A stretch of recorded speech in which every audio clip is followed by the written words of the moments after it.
Diwata.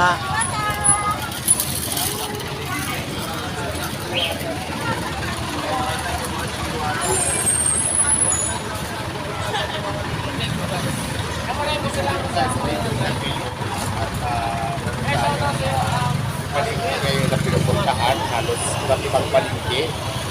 So, para kumustahin at sorpresahin dyan ang ating mga kapwa natin mga vendors ng mga manditang Pilipino. Kasama si Tita Malulipana, Ngayon, sinintay lang natin si Tita Maro at mamaya-maya lang ay ikot na tayo. Simula dito sa may Labor Day 97, papunta tayo ng Pasay Libertad Uy, Market. malawak na palengke. Sobrang lawak po kasi ng palengke ng Pasay.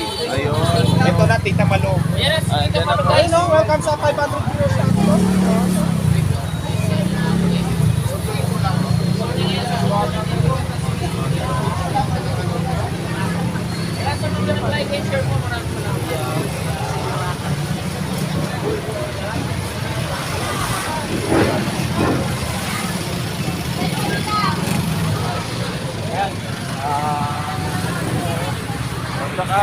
Na-champuan ko na si Diwata.